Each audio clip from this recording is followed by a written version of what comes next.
Am I the jerk for refusing to let my pregnant sister sleep in my bed after I offered her a perfectly good guest bed? Posted by you/silence fiction. I, 26M, rent a small 2-bedroom apartment. I live alone, but I use the second bedroom as my office because I work from home full-time. My older sister, Lily, 31F, is 6 months pregnant and soon to be a single mother. She has some issues with her apartment, she's in a disagreement with her landlord and in the process of moving out, so she asked if she could stay with me for a few weeks. Of course, I said yes and told her I'd be happy to accommodate her for as long as she needed. She moved in last weekend, and the first thing she did when settling in was point toward my bed and say, "I'll take this one." I laughed, thinking she was joking. Only later in the evening, when I asked if she needed anything else before bed, did she mention that she wasn't joking about wanting to sleep in my bed. Now, I'm a bit of a germaphobe, and I'm quite uncomfortable with the idea of other people sleeping in my bed. I told her that I wasn't comfortable letting anyone else sleep in my bed, but I'd gladly set her up with my guest bed, which I used to sleep on before buying my current bed and know for a fact is very comfortable and spacious. Then she started guilt-tripping me, saying that since she got pregnant, she's had trouble falling asleep and needs the bigger, more comfortable bed. I stood my ground and told her I was happy to accommodate her, but I wasn't giving up my bedroom. She sulked but took the guest bed. That lasted exactly 2 nights before she started complaining that the bed was too stiff and that she couldn't sleep. I offered to buy a new mattress topper, but she refused. Instead, she tried the "you're my brother, you should want to make me comfortable" guilt trip again. I told her she was lucky I could even take her in since I work 10 hours a day from home and value having a private, calm, and quiet work environment. She called me selfish and accused me of not caring about her or her baby. I told her she could take the couch if the guest bed was that unbearable. Well, she did, but only for one night before turning into an absolute menace. On the second night on the couch, she made sure to sigh loudly all night, accidentally bump into things, and complain the next morning about how horrible I was making her feel. The following day, she kept making calls and talking loudly on the phone while I was working. I didn't pay attention to the actual calls, but later it became very clear what they were about. That evening, I started getting phone calls from most, if not all, of my family members.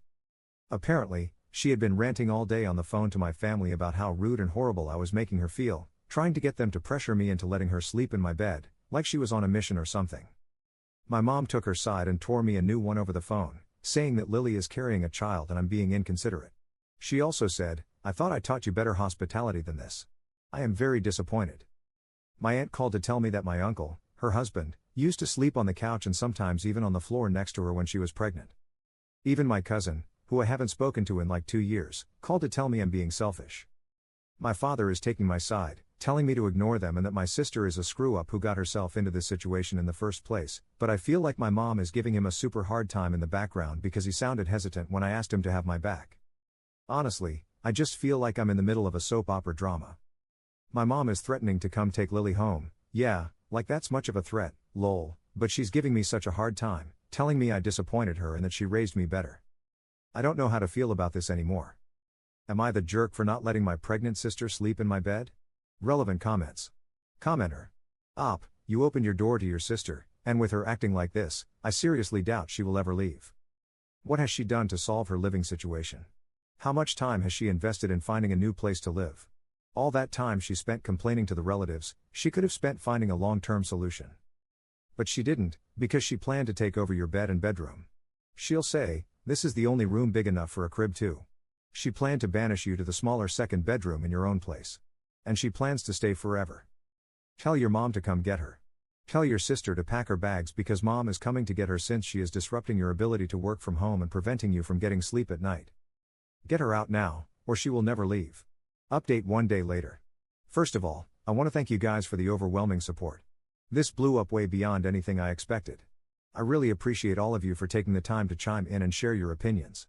You guys really helped reassure me and gave me confidence in my own feelings that my private space has been disrespected, and, quite frankly, violated. I would like to answer a few common questions I saw in the comments. The guest bed is in the living room.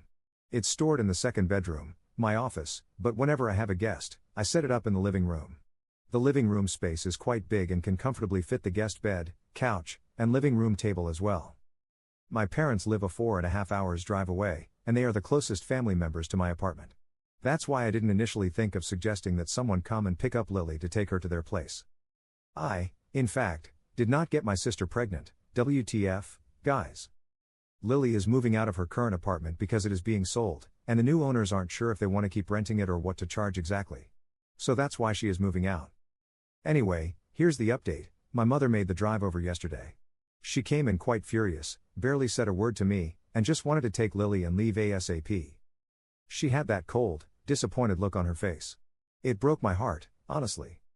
I told them, Lily and my mother, that I wanted to talk and explain my side of the story. I told them both that I didn't want them to leave on bad terms. I sat them down in the living room and explained my side of things. I also decided to show them the original post, and it did help calm them down and make them second-guess their opinions. I also believe they were quite embarrassed, judging by the looks on their faces when I showed them the post, to see everything written out like that, but they didn't dare say a word about it, lol. In the end, they both agreed that my apartment is my personal space, and also my workplace, and they understood why it was difficult for me to give up my bed. It wasn't totally smooth, though. They still gave me a bit of a hard time, saying that while they do understand my side now, I could have still been the bigger person and just let Lily sleep in my bed. At least they did drop the whole "you're selfish" act. As for the rest of the family, I demanded that my sister call each and every one of them to let them know my side and calm them down.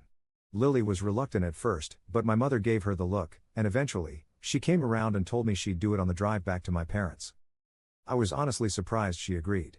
My aunt even called me today to apologize. That was definitely unexpected and very satisfying, lol. Lily is now staying with my parents. And honestly, I wouldn't be surprised if I get a call in a few weeks with them ranting about her being entitled in their house. Can't wait to see how they'll handle that one. Hopefully, this is the last time I'll have to deal with this. Lily still needs to move her stuff from her old apartment, which is a 30-minute drive from me, so I know she's going to ask for my help. Not that I would mind, I'd be happy to help her, but I'm worried she might want to stay at my place again or use my place to store some of her stuff. Also, she might bring this whole thing up again, and I couldn't be asked to deal with it once more. But that's a problem for another day, though, hopefully not. So in the end, I believe it turned out the best way possible, and I have you guys to thank for that. Seriously, I appreciate each and every one of you who took the time to comment on my original post. Thank you. Relevant comments. Commenter. I'm so glad you spoke to them and got the story straight. They still sound like they think you're in the wrong. Honestly, I would take a big step back from Lily and anyone who was disrespectful to you. Don't help Lily move, she needs to figure it out on her own. You were kind enough to her, and she tried to take advantage of you. If you help her, you'll end up doing all the work. Let your parents and all your disrespectful relatives handle it. Let her hire movers. If she calls and asks, either ignore her calls or tell her you're busy. You don't need to explain further. Don't let her store any of her stuff at your place, either. She can rent a storage unit. And don't pay for anything. If she can't afford it, she can ask mommy or the other people she called. Let her know she burned that bridge. Take care of your own peace now. Commenter 2. While I agree that Lily burned the bridge, Op would 100% get framed for burning it. I don't think it would be bad if Op helps Lily move, as long as he stays firm on no moving into my house for you or your stuff. If she doesn't accept that boundary, then I would say, if you can't respect what I offer you, then I can't offer my help anymore.